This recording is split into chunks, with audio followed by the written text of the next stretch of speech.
اعوذ باللہ من الشیطان الرجیم بسم اللہ الرحمن الرحیم الحمد للہ رب العالمین والصلاة والسلام علی اشرف الانبیاء والمرسلین اما بعد۔ القسم الثانی فی الفعل وقد سبق تعریفه واقسامه ثلاثة ماض ومضارع وامر الی آخرہ۔ مصنف نے وعدہ کیا تھا کہ اس کتاب الہدایہ کے اندر 3 چیزوں کے بارے میں تفصیل سے تذکرہ کریں گے۔ پہلی چیز جس کو ہم نے پڑھ لی ہے وہ اسم ہے۔ اسم کو تقسیم کیا تھا اسم معرب اور اسم مبنی۔ پھر اسم معرب کو 3 قسموں میں تقسیم کیا تھا، مرفوعات، منصوبات، مجرورات کہہ کر۔ پھر اس کے بعد مصنف نے ایک توابع کا بھی ذکر کیا اور ایک خاتمے کا۔ اس کے بعد جو ہے مبنی کا ذکر کیا اور اس کے اقسام کو ذکر کیا، 8 قسمیں جو بیان کیے۔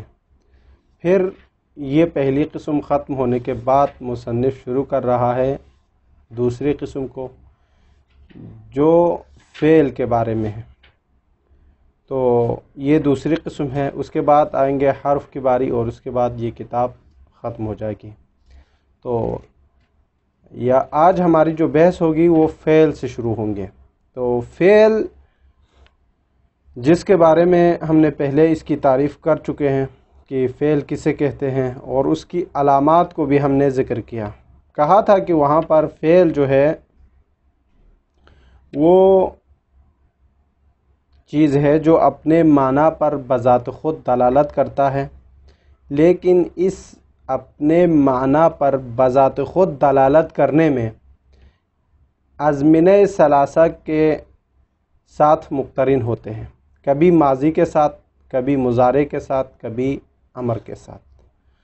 اور اس کی علامات بھی ہم نے کہا تھا کہ اخبار بہ اور لا عنہ، یہ اس کی علامات ہیں۔ اور اس کے بعد ہم نے کہا تھا کہ سین و صوفہ کا داخل ہونا، جزم کا آنا، تصریف کا ہونا، ماضی، مضارع، امر وغیرہ۔ پھر ہم نے کہا تھا کہ ضمیر بارز کا اس کے ساتھ متصل ہونا، نونِ تثنیہ والجمع کا آنا یا نونِ تاکید کا آنا، یہ وغیرہ سب کچھ ہم نے وہاں پر علامات کو ساتھ ذکر کیا تھا۔ آج جو ہے بیان کر رہے ہیں کہ یہ جو فعل ہے 3 قسموں پر مشتمل ہے، ایک ماضی، دوسرا فعل مضارع اور تیسرا ہے امر۔ شروع کرتے ہیں فعل ماضی سے، چونکہ ماضی سے شروع کرنے کی وجہ یہ ہے چونکہ ماضی اصل ہے باقی سے، چونکہ صیغہ مضارع بنتا ہے فعل ماضی سے، تو ماضی اصل ہے اور مضارع فرع ہے، اس لیے مصنف نے مقدم کیا ہے فعل ماضی کو۔ پہلے اس کو بیان کریں گے، پھر اس کے بعد فعل مضارع کو اور اس کے اصناف کو بیان کریں گے۔ فرماتے ہیں کہ ماضی کسے کہتے ہیں؟ فعل ماضی تو فرماتے ہیں ماضی اس زمانے پر دلالت کرنا جو اس متکلم کے زمان حال میں جو بات کر رہا ہے اس سے پہلے والا زمانہ۔ مثلا ابھی ہم جو یہ ابحاث سے فعل جب ہم پڑھ رہے ہیں تو اس سے پہلے والے زمانے کو فعل ماضی سے یاد کیا جاتا ہے، تو اس کو کہتے ہیں فعل ماضی۔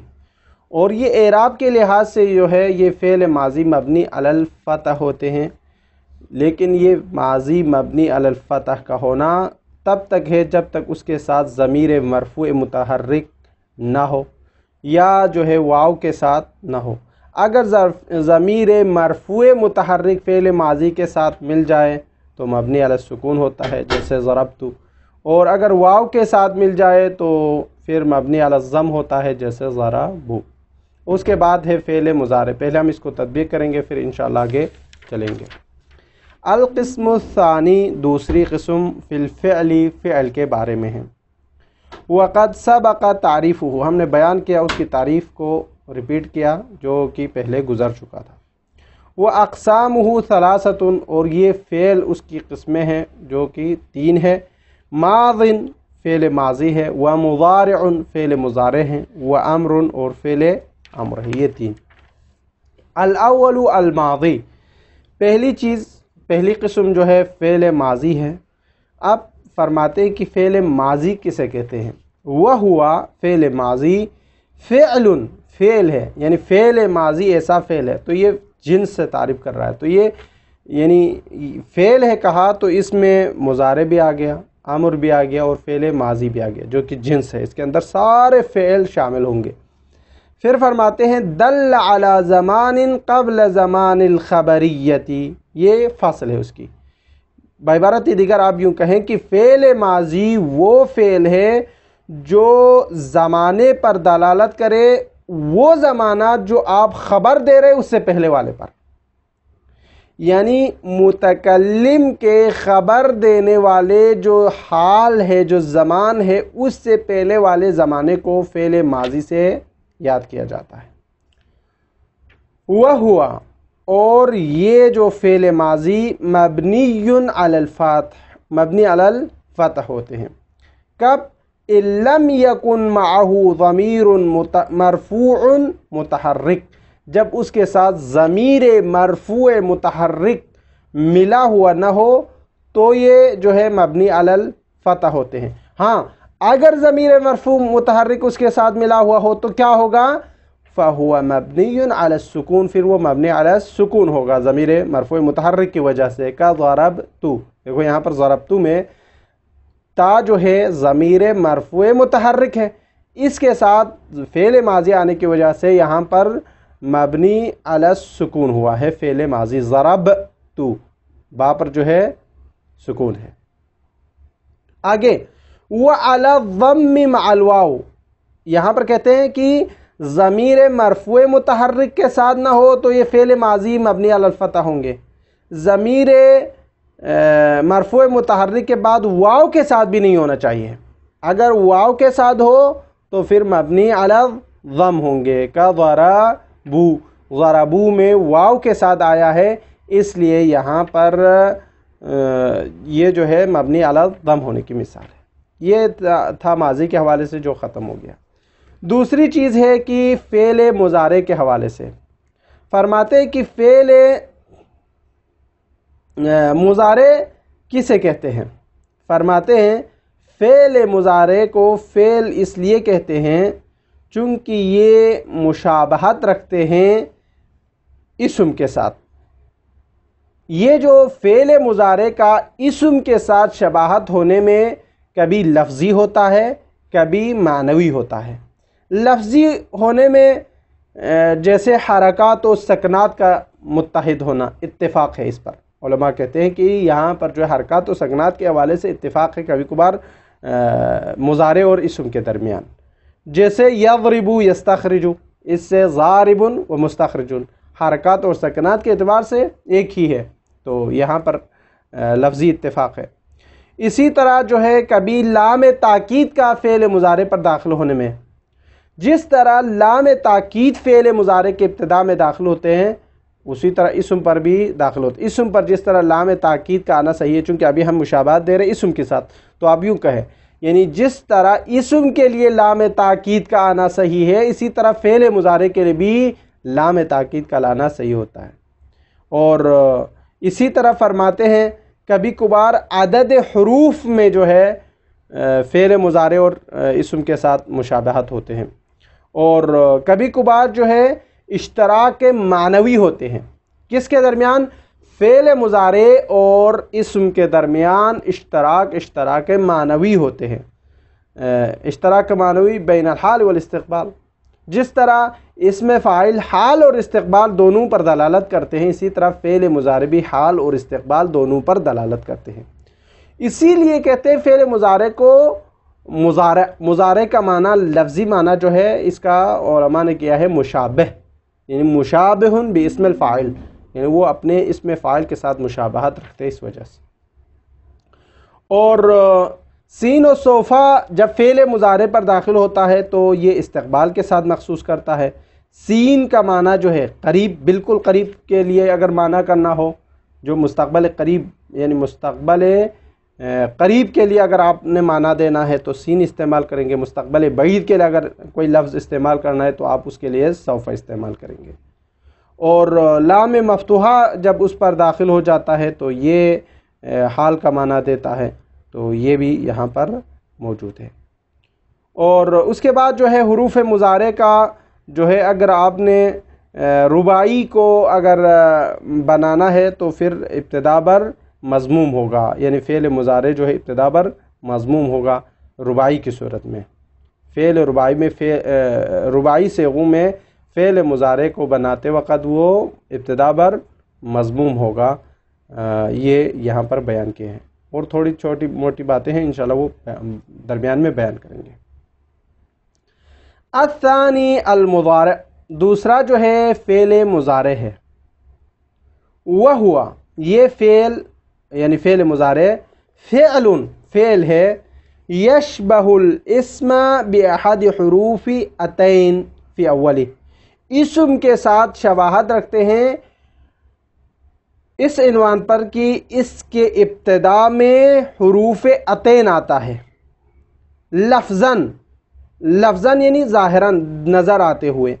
فی اتفاق حرکاتہما و سکناتہما، فعل مضارع اور اس میں فاعل کے درمیان جو کبھی اگر اشتراک ہے تو حرکات کے اعتبار سے ہیں، کبھی سکنات کے اعتبار سے ہیں.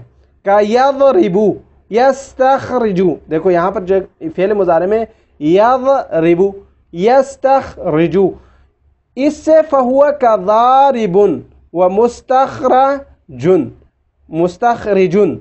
چونکہ اس میں فاعل پڑھنا ہے تو مستخرجن را پر کسرہ کے ساتھ. تو اس اعتبار سے جو ہے حرکات و سکنات کے اعتبار سے جو ہے یہ مشابہت ہونے والی مثال ہے.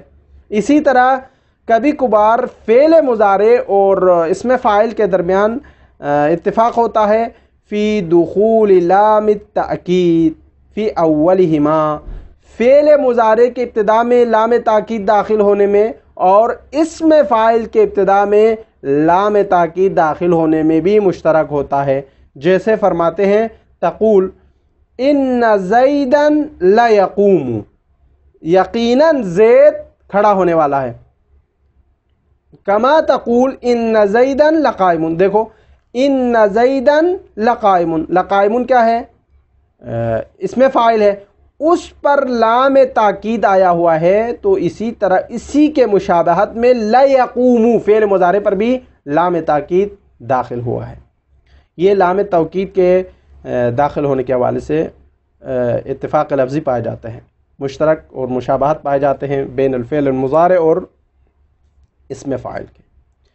تیسری چیز فرماتے ہیں جو کہ لفظاً اتفاق ہوتے ہیں بین اسم الفاعل و فعل مضارع، وہ ہے وتساویہما، یعنی اسم فاعل اور فعل مضارع مساوی ہے فی عدد الحروف، حروف کے عدد کے اعتبار سے، تعداد کے حوالے سے.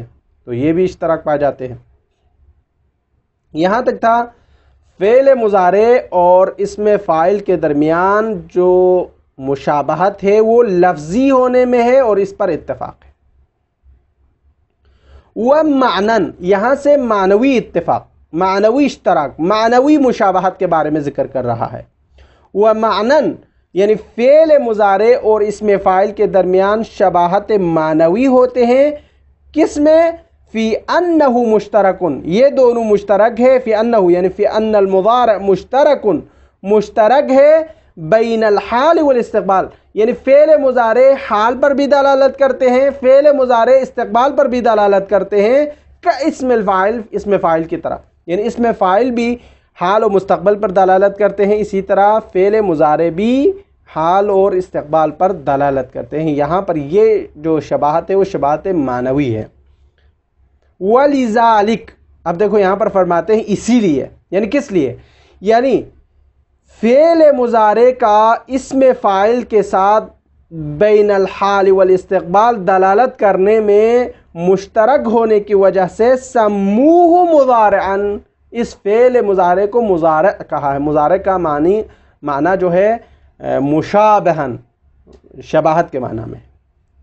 والسین والسوفہ، اور اسی طرح سین اور سوفہ بھی فعل مضارع پر داخل ہوتا ہے. یخصصہ بالاستقبال، اگر سین و سوفہ فعل مضارع پر آئے تو یہ تخصیص کرتا ہے فعل مستقبل کے ساتھ. نحو سیضرب، ان قریب تمہیں مارا جائے گا. تو یہاں پر سیضربو میں مستقبل قریب کو بیان کر رہا ہے، سوف یضربو کا ہے تو مستقبل بعید کو بیان کر رہا ہے، سوف مستقبل بعید کے لیے۔ اسی طرح واللام المفتوحہ بالحال، اور لام مفتوحہ کسی فعل مضارع پر داخل ہو جائے تو وہ حال کا معنی دے گا، جیسے نحو لا یضربو ابھی مارا جائے گا، یعنی حال کا معنی دے گا۔ پھر آگے فرماتے ہیں وحروف المضارعۃ مضمومۃ فی الرباعی، یعنی حروف عطین میں سے جو فعل مضارع کے جو حروف ہیں جو کہ حروف عطین سے پہچانا جاتا ہے، یہ رباعی صیغوں میں مضموم ہوتا ہے، یعنی ای کا یدحرج، جیسے یہاں کہتے ہیں دحرج یدحرج، یدحرج، یدحرج میں یا پر جو ہے ضمہ ہے، رباعی ہے۔ ای فیما کان، فیما کان ماضیہ علی اربعۃ احرف، جہاں یعنی جہاں جس فعل کا ماضی صیغہ رباعی میں ماضی جس کا جو ہے 4 حرف ہو، یعنی جو صیغہ رباعی ہو اور جو فعل ماضی میں رباعی صیغہ ہو تو اس کا جو مضارع بناتے وقت اس کے ابتدا میں جو ہے ضمہ آئے گا، اربعۃ احرف، یعنی ماضی جس کا 4 حرفی ہو، ماضی جس کا 4 حرفی ہو اس کا اگر مضارع بنانا ہو تو وہ ابتدا بل مضموم ہوگا۔ وَمَفْتُوحَةٌ فِي مَعْدَى، اس کے بعد باقی جو ہے فتحہ کے ساتھ ہوں گے، کیا یضرب وَيَسْتَخْرِجُ وَإِعْرَابُهُ، جیسے یہاں پر فرماتے ہیں یضرب وَيَسْتَخْرِجُ، یہاں تک یہ ایک بات یہ بتانا چاہتے ہیں کہ رباعی صیغے میں، یعنی جہاں جس فعل کا ماضی جو ہے رباعی صیغہ ہو اس کا فعل اگر آپ نے مضارع بنانا ہے تو اس وقت ابتدا و مضموم ہوگا، اور اس کے علاوہ باقی خماسی میں یا اس سے زائد میں یا اس سے پہلے والے میں یعنی ثلاثی میں وہاں پر جو ہے مفتوح ہوگا، وہاں پر جو ہے مضموم نہیں ہوگا۔ فقط بفقط وہ فعل جس کا فعل ماضی رباعی ہو اس کا صیغہ مضارع بنانا ہو تو وہاں پر مضموم ہوگا، باقی سب میں مفتوح ہوگا، جیسے کہ یضربو ثلاثی سے ہے، یستخرجو خماسی سے ہے۔ تو وَإِلَّا اگر آپ اس کو اگر آپ دحرجہ جس طرح وہاں پر آتا ہے اس طرح رباعی وہاں پر ہوتا تو یہاں پر یستخرجو ہوتا، لیکن ایسا نہیں ہوا۔ وَإِعْرَابُهُ، اس کا اعراب مع ان الاصل فی الفعل البناء، فعل کی اصل یہ ہے کہ وہ مبنی ہونا ہے، لمضارعته اے لمشابہتہ الاسم، فعل جو ہے مبنی ہونا ہے چونکہ وہ اسم کے ساتھ شباہت رکھتے ہیں۔ والاصل فی الاسم الاعراب، لیکن اسم جو ہے اصل میں معرب ہونا ہے، فعل اصل میں مبنی ہونا ہے، اسم اصل میں معرب ہونا ہے، لیکن یہاں یہ فعل معرب اس لیے ہے چونکہ یہ اسم کے ساتھ شباہت رکھتے ہیں۔ وذالک، یہ کب کس لیے؟ اذا لم یتصل به نون التاکید، جب وہ نون توکید کے ساتھ متصل نہ ہو، چونکہ پھر وہ مبنی علی سکون ہوگا اگر نون توکید کے ساتھ ہو۔ نون توکید سے مراد نون توکید ثقیلہ اور خفیفہ دونوں مراد ہے۔ ولا نون الجمع المؤنث، اور نون جمع مؤنث کے ساتھ بھی ملحق نہ ہو اس صورت میں۔ وانواع الاعراب فیہ ثلاثۃ ایضا، یہاں پر اعراب جو اس کو ملنا ہے یہ 3 قسم کے انواع ہے، رفع و نصب و جزم، رفع نصب اور جزم، جیسے کہ نحو یضرب رفعی حالت میں، وان یضرب نصبی حالت میں، ولم یضرب جزم کی حالت میں۔ لم یضرب، لم نے فعل مضارع کو جزم دیا ہے۔ آگے فرماتے ہیں فصل فی اصناف الاعراب للفعل، فعل مضارع کے جو اعراب ہے اس کی جو 4 اصناف ہے اس کو اس فصل کے اندر بیان کر رہا ہے۔ 4 اصناف ہے، اس میں سے پہلا جو صنف ہے وہ یہ ہے کہ حالت رفع میں ضمہ، حالت نصبی میں فتحہ، حالت جزم میں سکون کے ساتھ ہوں گے۔ اور یہ کون سا صیغے اور اسم ہوں گے؟ فرماتے ہیں یہ مفرد صحیح غیر مخاطبہ کے ساتھ مختص ہے، مفرد صحیح ہے غیر مخاطبہ کے ساتھ مختص ہے، جو کہ حالت رفعی میں ضمہ کے ساتھ، حالت نصبی میں فتحہ کے ساتھ، حالت جزم میں سکون کے ساتھ آنا ہے۔ ایک دوسرا جو ہے صنف ثانی جو کہ فعل مضارع کے اعراب میں سے یہ ہے کہ حالت رفع میں ثبوت نون کے ساتھ، نون کے ثابت ہونے کے ساتھ، اور حالت نصبی و جزمی میں نون کے حذف ہونے کے ساتھ۔ یہ تثنیہ کے ساتھ مختص ہے، جمع مذکر کے ساتھ مختص ہے، مفرد مخاطبہ صحیحہ یا غیر صحیحہ دونوں کے ساتھ مختص ہے۔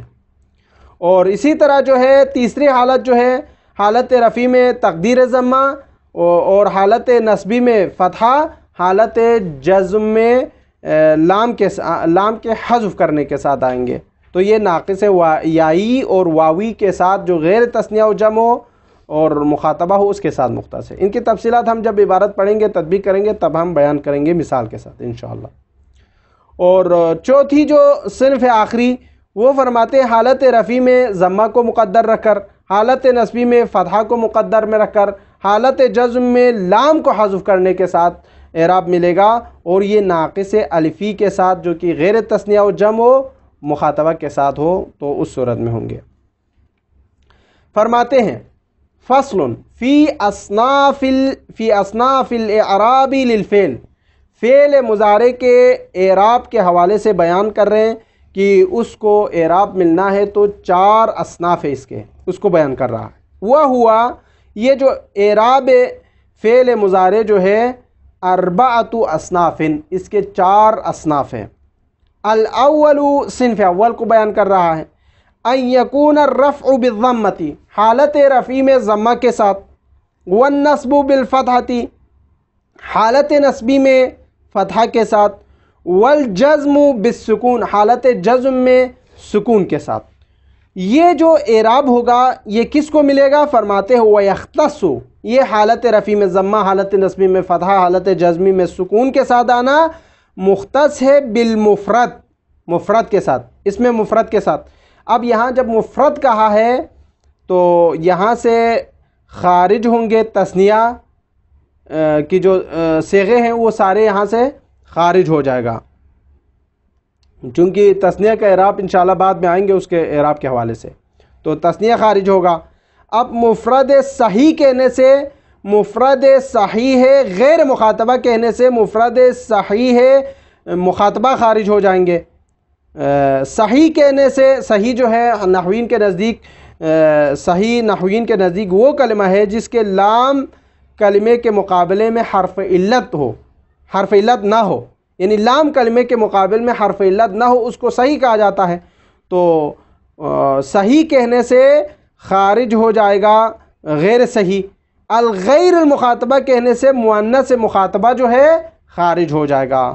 تو یہ جو ہے حالت رفع میں ضمہ، حالت نصبی میں فتحہ، حالت جزمی میں سکون کے ساتھ ہوں گے۔ فرماتے ہیں نحو یضربو، یضربو ایک یہ حالت رفع میں ضمہ کی مثال ہے، وَأَن يَضْرِبَ حالت نصبی میں فتحہ آنے کی مثال ہے، وَلَمْ يَضْرِبْ حالت جزمی میں سکون آنے کی مثال ہے۔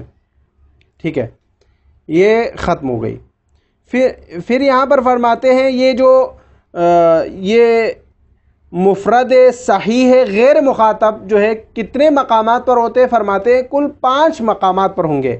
واحد مذکر غائب، واحد مؤنث مخاطبہ غائبہ 2، یعنی واحد مذکر غائب 1، واحد مؤنث غائبہ 2، واحد مذکر مخاطب 3، واحد متکلم و جمع متکلم 5۔ یہ کل جو ہے 5 صیغے ہیں جو کہ حالت رفع میں ضمہ، حالت نصبی میں فتحہ، حالت جزمی میں کسرہ کے ساتھ ہونا ہے۔ اس کو لکھنا پڑے گا چونکہ یہ بعد میں بھول جائیں گے نہیں تو۔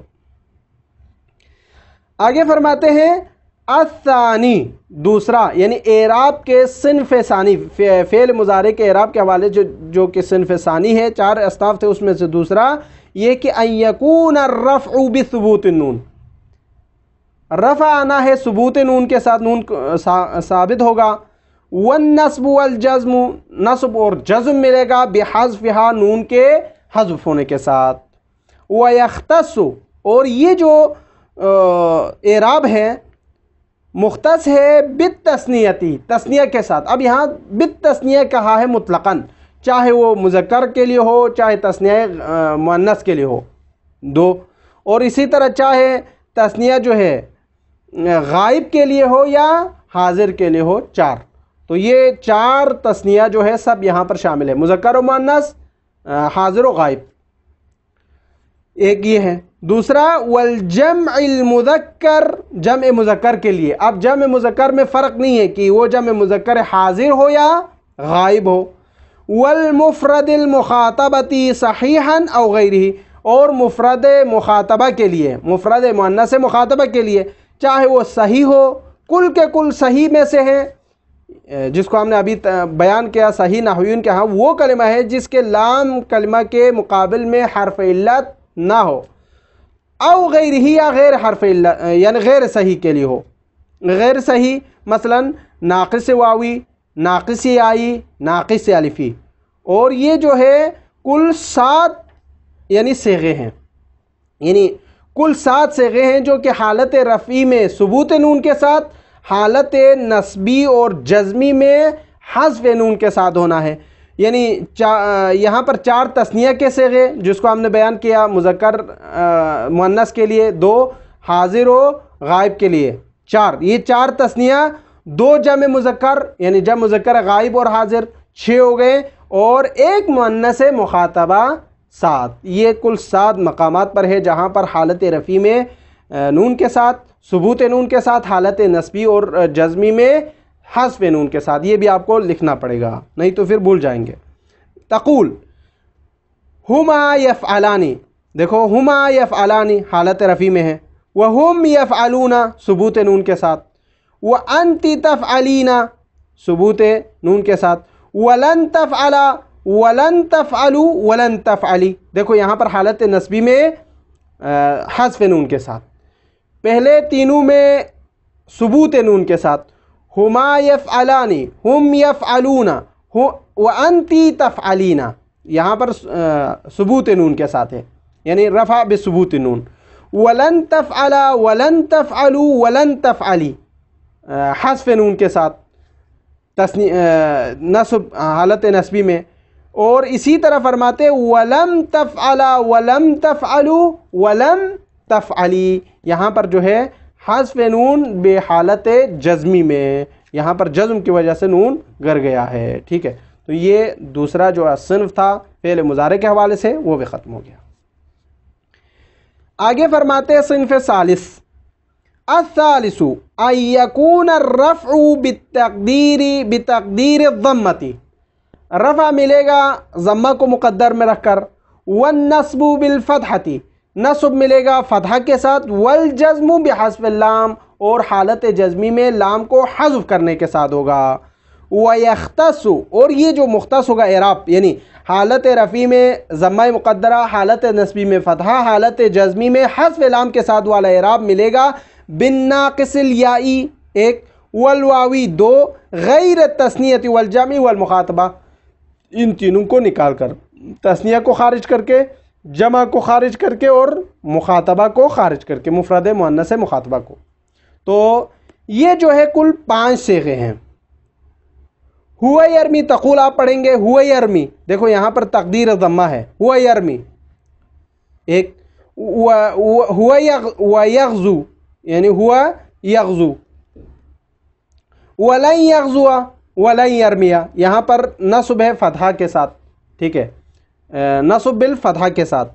ولم یرمی، ولم یغزو، یہاں پر جو ہے جزم ملا ہے حذف لام کے ساتھ، ولم یغزو، ولم یرمی حذف اللام کے ساتھ ہے. تو یہ اعراب ہے اس کے حوالے سے جو صنف ثالث کے حوالے سے، اور یہ تقریباً کل 5 صیغے ہیں جس کو بیان کیا. اور فعل مضارع کے جو اصناف 4 اعراب کے حوالے سے تھے، اس میں سے آخری اور چوتھی جو ہے وہ ہے ان یکون الرفع بتقدیر الضمہ، حالت رفعی میں رفع ملے گا ضمہ کو مقدر میں رکھ کر، والنصب بتقدیر الفتحۃ، اور نصب ملے گا تقدیر فتحہ کے ساتھ، والجزم، اور جزم ملے گا بحذف اللام، لام کو حذف کرنے کے ساتھ. ویختص، یہ اعراب یعنی کون سا، یعنی حالت رفعی میں ضمہ مقدرہ کے ساتھ، حالت نصبی میں فتحہ مقدرہ کے ساتھ، حالت جزمی میں لام کو حذف کرنے کے ساتھ، یہ جو اعراب ہوگا مختص ہوگا بالناقص الالفی فی غیر التثنیتی والجمعی والمخاطبہ، یعنی تثنیہ کے علاوہ، جمع کے علاوہ، مخاطبہ یعنی مفرد مؤنث مخاطبہ کے علاوہ جو ہے وہ ہوں گے. یعنی یہ بھی یہاں پر جو ہے تقریباً 5 مقامات ہیں جہاں پر اس اعراب نے آنا ہے. ہوا یسعی، نحو ہوا یسعی، یہاں پر جو ہے تقدیر ضمہ ہے ہوا یسعی. ولن یسعی تقدیر فتحہ ہے، ٹھیک ہے.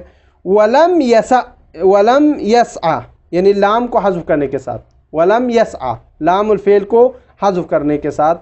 تو یہ جو ہے اعراب کا جو ہے حالت رفع میں تقدیر بالضمہ، حالت نصبی میں تقدیر فتحہ، اور حالت جزمی میں حذف لام والا اعراب ہے، جو کہ 4 اصناف تھے جس کو ہم نے الحمدللہ سب کو ہم نے بیان کیا. فرماتے ہیں فصل، اس فصل میں یہ 1.5 لائنوں پر مشتمل ہے. اس فصل کے اندر مصنف بیان فرمانا چاہتے ہیں کہ فعل مضارع کا جو اعراب ہوگا وہ کون دے رہا ہے. فعل مضارع کو یہ بیان کرنا چاہتے ہیں. کہتے ہیں کہ فعل مضارع مرفوع ہوتا ہے. اب یہ جو فرماتے ہیں فعل مضارع کا عامل، فعل مضارع کا مرفوع ہونا، اس کا عامل کون ہے؟ کہتے ہیں عامل اس کا معنوی ہے. یعنی عامل معنوی سے مراد یہ کہ وہ مجرد ہونا، خالی ہونا عن العوامل اللفظیہ سے، ناصب اور جازم سے. یہاں پر نہ عوامل جوازم داخل ہے، نہ عوامل نواصب داخل ہے، اس لیے فعل مضارع ہمیشہ مرفوع ہوتے ہیں. اور اسی کو علماء کوفین نے اختیار کیا ہے. کوفین کے نزدیک بھی فعل مضارع جو ہے مرفوع ہوتا ہے، عامل اس کا معنوی ہے، مجرد عن الناصب والجازم ہے، اور یہی جو نظریہ مصنف نے بھی پسند کیا ہے. فرماتے ہیں المضارع المرفوع، فعل مضارع مرفوع ہوتا ہے. عاملہ، اس کا عامل یعنی فعل مضارع کا عامل معنوی ہے، ہمیں نظر نہیں آتے. اب یہ معنوی کسے کہتے ہیں؟ فرماتے وہ ہوا، یعنی یہ عامل معنوی تجریدہ عن الناصب والجازم، فعل مضارع کا خالی آنا ہے نواسب اور جوازم سے، نہ اس کے ابتدا میں نواسب داخل ہے نہ اس کے ابتدا میں جوازم داخل ہے، اس لیے یہ مرفوع ہوتے ہیں. نحو، مثال کے طور پر ہوا یضرب، ہوا یضرب، وہوا یغدو، وہوا یرمی، وہوا یسعی، وہ مارتے ہیں، وہ کوشش کرتے ہیں، وہ تیر مار رہے ہیں. تو یہ سارے جو ہے یضرب، یغزو، یرمی، یسعی، یہ سارے مرفوع ہے. تو اس کا مرفوع عامل معنوی ہے جو کہ مجرد عن الناصب اور جازم ہونا ہے. آگے فرماتے ہیں فصل، انشاءاللہ ہم اس کو اگلے درس میں بیان کریں گے. وصلی اللہ علی محمد و اہل بیتہ الطیبین الطاہرین.